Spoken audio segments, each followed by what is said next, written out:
evil comes and stops us in our tracks.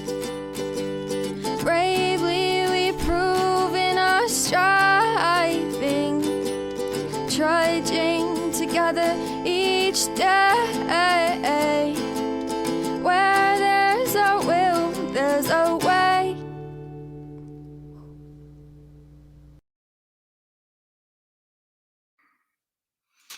Good morning.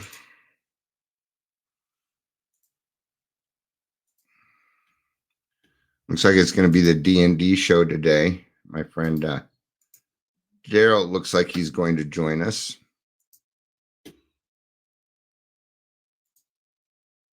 Good morning. Okay, what was I doing?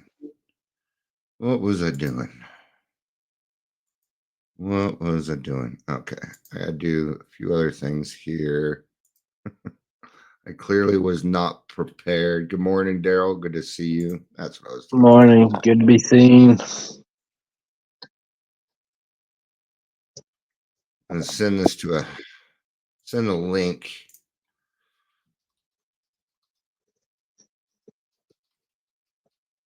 To a friend. I talked to her in a little while. But she has 4 years of sobriety today, so I'm hoping she can join so that we can celebrate with her a little bit. All right.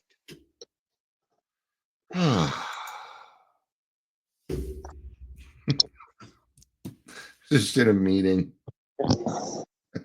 And I don't know, how did this start? This whole okay, the topic is acceptance, or the topic is first step, and however you're doing today. I just sorry. It's like people think this is celebrate recovery. We don't do that in AA meetings, and this frothy emotional appeal. We alcoholics are very smart, and I can tell when you know the Bible, because you'll cite a verse and chapter, and just got to remind, we our best thoughts got us here. So I think you know what I'm talking about. It's yes, I 21 do. days, and I got the movement of the Holy Spirit in me. But let me whine about it first. So I can say you need. Yeah, you are saved. Bring me you're tired. Bring me your poor. God. I am having these types of discussions with my sister. Yeah. She is Jehovah's Witness. Okay. And then this me having the anal mind. I want to know, gotta know type gene. Sure. And so the kitty cat gene.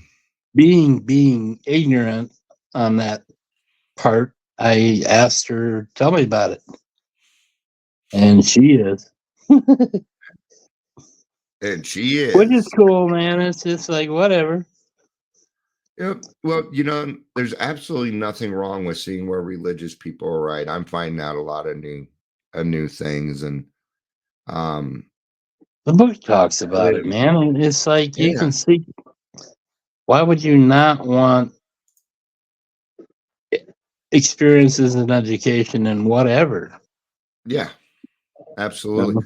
But then there's the thing: we go and experience things, and then we bring it back to the group, because now it's our experience, strength, and hope. But when we're just kind of trying to sound pretty, it does nothing.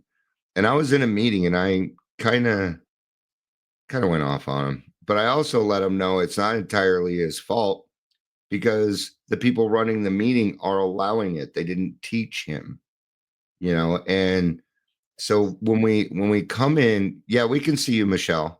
I thought I said Michelle. Yeah, I'm sorry, Michelle. I didn't say hi, but yes, we do see you. I thought I did. Hi. It's like, yay, I'm noticed. So, Yeah. All right. Let's get on with what we're doing today. We're going to be reading from the Big Book, page 24. Page 24. Welcome to the Daily Trudge. My name is Dion. I'm going to be your host today, along with Daryl. This is what we call the D&D show. If you're here, please say hello, whether you're watching the live or the rewatch. Live or the rewatch. Looks like we got a couple of people in YouTube. Facebook. Got Michelle, Oh, and YouTube. it's probably Amber. She's probably driving or something, so she can't talk. All right. Or she's saying something and chat ain't working. Who knows? Doesn't matter. You're not required to say a darn thing here if you want to. So, yeah, there's no other chat. So, all right. Yeah, I'll interrupt you enough as it is. There you go.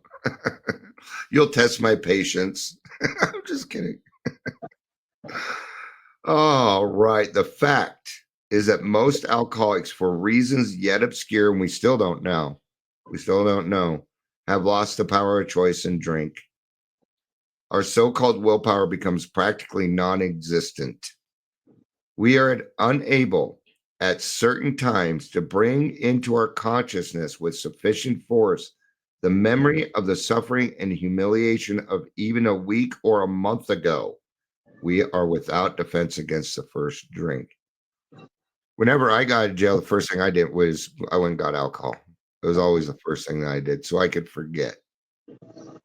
And a week later, I wouldn't even remember being in jail. And I'd have court on Monday.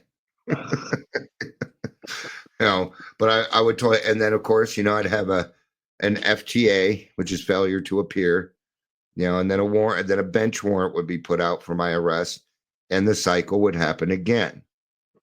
A few months later, I'd get caught. They caught up to me 2 years, almost 2 years in sobriety on an FTA. Yeah. I didn't have proof of insurance. There we go. Yeah, for me, it was always misdemeanor stuff. But when you get a failure to appear, they don't care if it's misdemeanor or not. Bench warrant. I would, if I was in the car, I was always waiting for the second cop car to show up. I was just going to say that.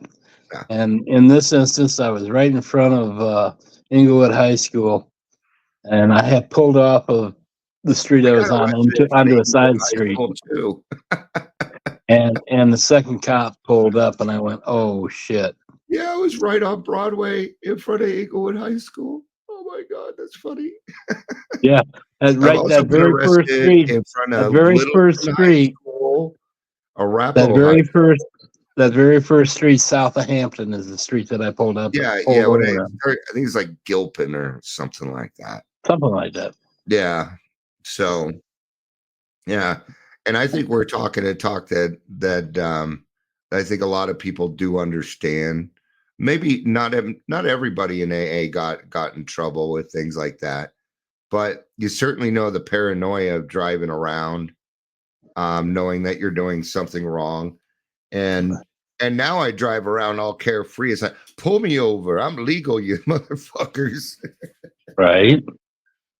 So, all right, but the obsession, because of the obsession, alcohol is the only thing that's really was the only real thing on my mind 24 hours a day. It's all that was on my mind. The almost certain consequence that follow taking even a glass of beer do not crowd into the mind to deter us. If these thoughts occur, they are hazy and readily supplanted with the old threadbare idea that this time we shall handle ourselves like other people. There is a complete failure of the kind of defense that keeps one from putting his hand on a hot stove. Hi, Amber. Good morning. Hi, Amber. You. All right. Now, when I was drinking before I went into AA, before I had 12 years, that's what this was like. But there's an even bigger hell out there, and that's having a head full of AA and a belly full of booze. It is a different hell, because the certain consequences that follow, something is going to happen. Well, you got that. Happen. You got that weight of guilt sitting over on top of you because you know at that point, and you're doing it anyway. So it's all of that.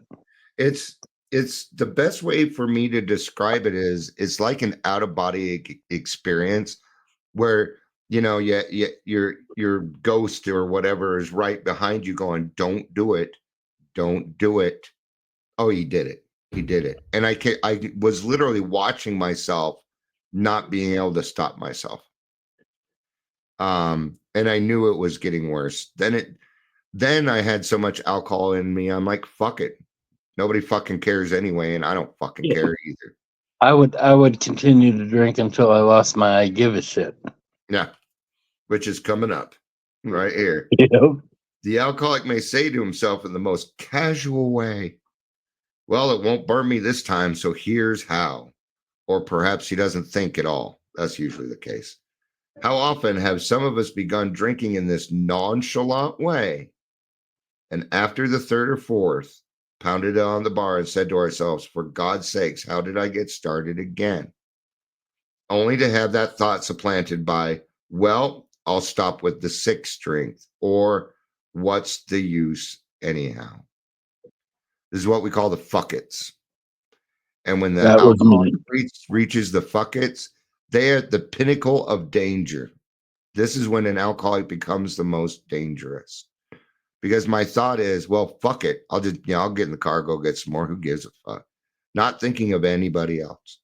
No thought that I might kill somebody's little kid or crash or become another statistic, even though I fight the statistics and, I'm not one of them, Denial runs deep, man. Denial runs deep. But when we get to the nonchalant, the absence of empathy that we're hurting other people. When this sort of thinking is fully established in an individual with alcoholic tendency, he has probably placed himself beyond human aid and unless locked up or may die or go permanently insane. These stark and ugly facts have been confirmed by legions of alcoholics throughout history. But for the grace of God, there would have been thousands more convincing demonstrations. So many want to stop, but cannot. My cats are going to come running now that I did that. They're like, you have to go outside and I won't let her. The answer is no, kitty. Yeah, here he comes. Yes. It's Daily Trudge time. Where you been, buddy? I agree with this. We alcoholics get to a point where we're so dangerous that we should be locked up. An alcoholic in his cups is a dangerous and unlovely creature. I certainly was. So, but there is a solution. Almost none of us like the self-searching, the leveling of pride, the confession of shortcomings with the process requires for successful consummation. Right? So no, I didn't know how willing I was to do all of that, but we saw it really worked in others, and we had come to believe in the hopelessness and futility of life as we had been living it. I came into the program, found out that I was not terminally unique. There were people that went through the same exact stuff that I went through, maybe if not worse. And there they are, a whole person standing right in front of me with 60, 90 days of sobriety. And that gave me hope. It literally shocked me when, and I use it as a part of when I talk about, I'm with you, bunch of squirrely fuckers, and I say this weird shit that goes on in my brain, and you're sitting there shaking your head in, yeah, we get it, rather than shock and awe. Yeah. How could you do such a thing? And we're over there chuckling under our breath. Going, yep, been there, did that. Why are you laughing? Because I did that too. And I'm free. And I can laugh. Dumbfounded, man. Yeah. Now I can see the silliness that it did, And I laugh at myself quite often. There's still things that come up where I'm like, okay, Dion. Okay. Is this is the line that's been going through my head a lot. What does God want? Okay, Dion, that's nice, but what does God want in all of this? Where's God in all of this? And I've been bringing it up to a few because I had some pretty hard phone calls the last couple of days. People going through stuff. Very just dangerous people at clubs. I'll put it that way. A lot of 13 stepping, threatening people for them to keep their mouth shut. Things like I know. I'm like, oh. So very hard problem to deal with, right? And to confront. And to confront. It is scary to confront. So there's a lot of options that we have to think of. But it comes back to, what does God want? What is God? So what do we do there? Well, we ask God for direction, and then we go to meetings and listen for the answer, or we talk to his children and keep an open mind and listen for the answer. That's how I do it. And the answer will come. It may be 2 weeks from now. It may be 2 minutes from now, but the answer will come. But I have to be aware enough or conscious enough to recognize it. Yeah, we got to stay open-minded. We cannot say no, never. And remember, it may come from somebody that you don't like. So we got to listen to everybody. I've talked many times about how I was so angry. Mm-hmm. And this old timer at that time, he had 30 some odd years. Yeah. And I was sitting at the new club, and he goes, "You're so angry." He says, "Unclench those fists." He says, "You can't receive anything with a closed hand." Great metaphor, man. Great metaphor. Michelle says, I was reading an old journal today and felt shame. Do you ever feel like that? Of course I do. Absolutely, I do. There's still but you can't. So blame is external, shame is internal, right? Now, remember what you're working on right now, Michelle. So it sounds like you need to add something to the 4 step there. But absolutely, I still get those twinges.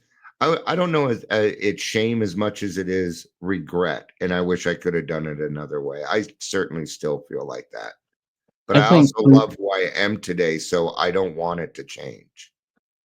How many times have people, I mean, I know I do this. It's like I'll be in a quiet moment and my brain will be doing its ADD thing, and it'll go across an old memory of some of the shit that I pulled, and I will literally go, whoa.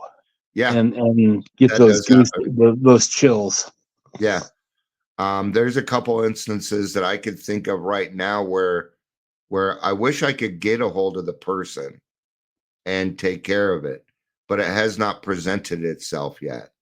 When I went back out the second time, I used a lot of people for a couch to sleep on in a sexual nature. I did. And it wasn't right. I created trauma. And yeah, I do still feel shame about that. Sure, I do. But instead of beating up on myself, what I do is I let myself know I'm not going to do that again. That is one of the reasons that I changed and became a better person, is because I was doing that, because I was doing those things to other people. I was taught that I have to let that go and give that to God. And once I do that, I am not to re-own it. Yeah, there you go. You can't take it back. I shouldn't take it back. It's still in God's hands. And and since I've covered it and talked to somebody out loud, I've been forgiven for it. Well, the worst, the last person I ever forgave was myself. I mean, I forgave all these other people. I made my amends and what have you, but I was still walking around with Daryl. Yeah. I don't think that forgiveness for ourselves ever really ends, I usually have to continue forgiving myself for my past Agreed. derelictions. I agree. So forgiveness is kind of the process that I use in order to use that guilt or that shame, and so that I can use it in a positive manner. Yep. Right. There are sometimes my kids are doing something and I'm like, hey, you remember when dad used to do this and it didn't turn out very well? Remember how much you didn't like me for it? Yeah, don't do that. And they're like, oh, yeah, that's right. Dad did do that and we didn't like it. So maybe we shouldn't do it. Right. We had come to believe, but we saw it really worked in others, and we had come to believe in the hopelessness and futility of life as we've been living it.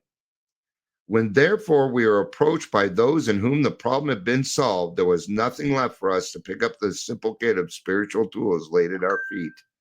We have found much of heaven, and we have been rocketed into a fourth dimension of existence of which we had not even dreamed. Now, we're going to talk about the being rocketed here, but it says something here. It says something. When therefore we were approached by those in whom the problem had been solved. That means you pick your sponsees. It just said that to me again. Of course, my mind's Repeat that. so I'm looking for shit. You know, Repeat so that, Bob. when therefore we were approached by those in whom the problem had been solved, there was nothing left for us but to pick up this simple kit of spiritual tools laid at our feet. I was approached, you know, and that's why I prefer doing it that way. I don't want to put down the other way though. But for me, I'm not going to let somebody just flail around if I know I can do something about it. I can't do that. And that's for me, you know. Other people may be willing to let other people, you know. I also have codependency problems. So there's that too, you know. I do. If I had a magic wand and I could heal everybody, I would use it. But I don't, and it don't work that way, right? So what's it like being rocketed into the fourth dimension? It's going to be hard to describe. It's going to be hard to describe. As far as I can, as close as I can get it's an experience you must not miss. I can't really talk about it because it's more of an experience than it is anything else. But coming to the realization that maybe those promises are coming true for me. You know, that one day I woke up and I realized that the grass was green. I mean, I always knew it was green, but it was never that color green. Hey, buddy. Whine a cat. Sneak on in there. All right. The great fact is this and nothing less. Get in there. Get in there, buddy. Tell him, Jack.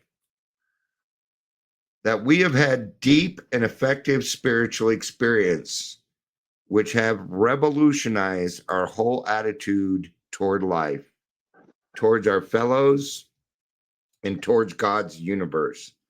The central fact of our lives today is the absolute certainty that our Creator has entered into our hearts and lives in a way which is indeed miraculous. He has commenced to accomplish those things for us which we could never do for ourselves, like lifting the obsession.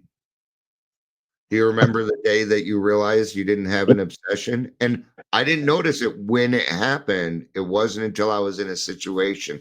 Do you remember yours? I remember mine. Yeah, I mean, you kind of touched on it earlier, where the only thing went through our mind was alcohol.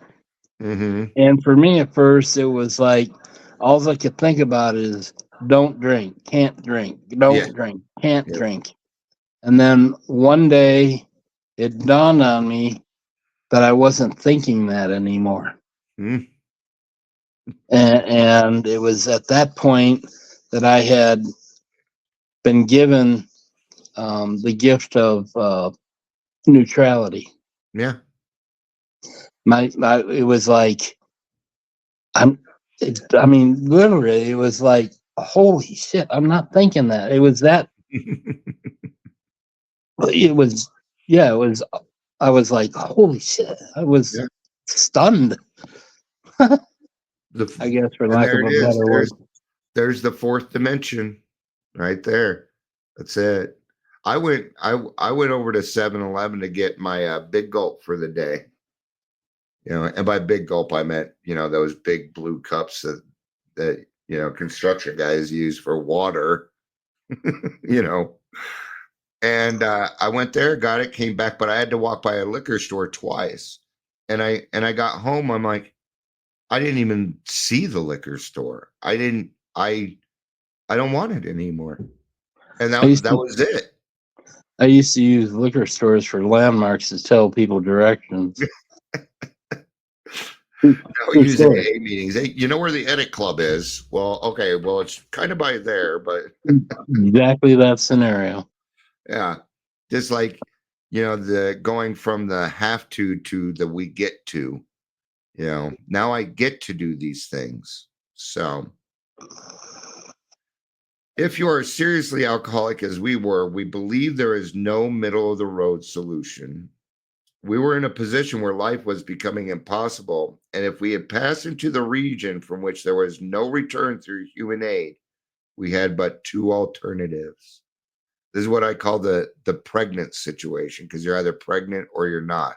This is a black or white situation, right? One was to go on to the bitter end, blotting out the consciousness of our intolerable situation as best we could, and the other to accept spiritual help.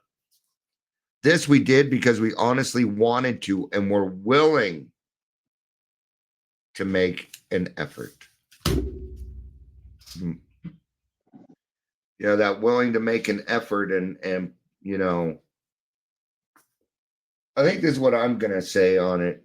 Any amount of effort that you or somebody else puts into you is worth it.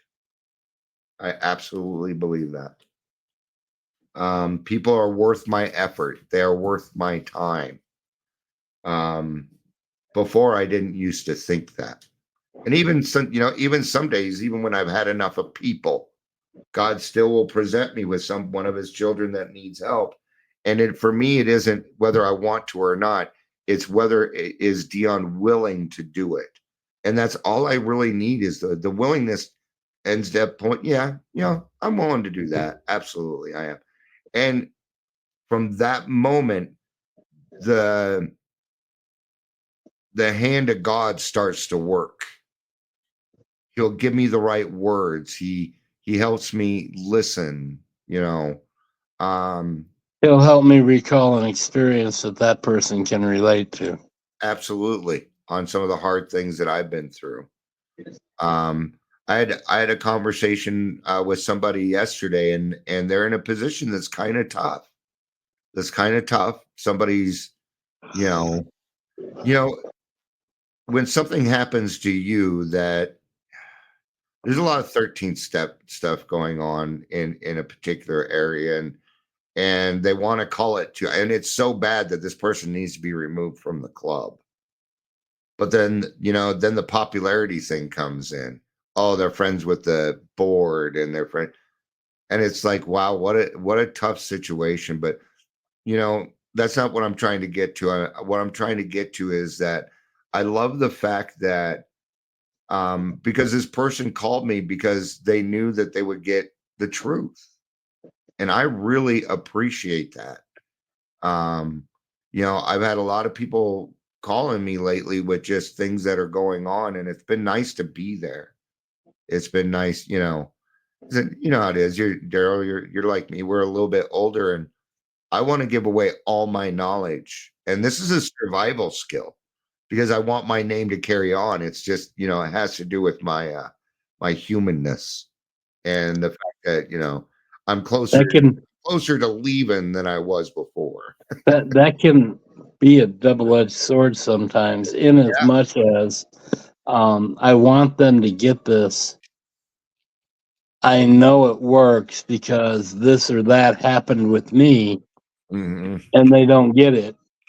And then I start getting frustrated. Yeah. Gotta watch And I that. have to back off, take a breath, and say they just don't. It's No. give it a moment. There's some things in this world that only come with time. There is some wisdom in this world that only comes with time. So yeah, I you're know. right. Because I want to be able to help, but if I start mansplaining, then I'm out of my lane. Right. I'm And out of my lane. it happens frequently enough. Yeah. It's like I just want to take him and go boop, boop, boop, boop, and what part of this do you not understand? Yeah. Type of attitude, and I can't because I have to reflect. It's like I had so many relapses in the beginning.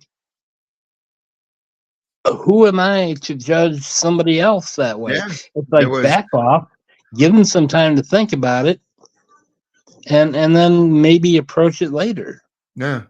Let God kind of do his thing. You know, Right. sometimes we need to give him the information, but sometimes I get information and I got to think on it for a little bit. Well, I And mean, that's okay too. And you're it's right. I go back to, gosh, I bet my sponsor wanted to slap my ass around a few times too, because it seemed like I wasn't listening, that I wasn't getting and yeah, and Putt was famous for like it. putting their boots up my sphincter. Yeah. Type of deal. But it's like, we planted the seed. For some people, it takes a little bit longer to germinate than the others. Mm-hmm. It does. And Everybody's a little different. Just because I know how to put the cap on the toothpaste doesn't mean that everybody does. Mm-hmm. Or they squeeze it from the middle. I got all kinds of OCD crap like that, brother. I know. I've let go of most of mine, but if I go to look for my fingernail clippers and they're not there, there's hell to pay. For me, it's like you scrape the butter out of the tub. You don't dig into it. Because I'll open that up and see that big old divot out of there and go, what the fuck? And toilet paper goes over, not under. Absolutely. So, we lost power over everything, but I got power over which way the toilet paper goes. So at least I still got that, right? Exactly. All right. Well, I think this has been a great one. Thanks for joining me, Daryl. I appreciate it. Oh, I appreciate it myself. Just a reminder, we have a meeting today at 5 p.m. for anybody that would like to join us. I made a new flyer and put it in the group. I'm sorry? I made a new flyer for us and put it in the group for people to check it out, see if they like it. Did you? Let's go look at it now. Oh, I oversized it. There we go. We'll do that. All right. Then we'll come back here. We're going to look at it right now. Right now. No, there it is.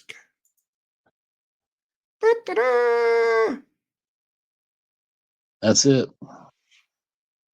There you go. It's a plus above dirt. It is, bro. As long as I'm still sucking air, I have a chance.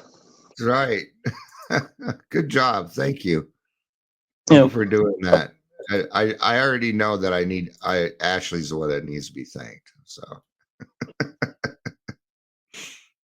because you and I aren't smart enough to do that. So, I'm just kidding. Nice. You speak truth, brother. It took a younger mind, a better mind. So, all right. Thank you, everybody, for being here. I appreciate it. We love you. You know we do. Love you, brother. Love you guys. Thanks. Peace Later, out. Michael. Later. And have a day.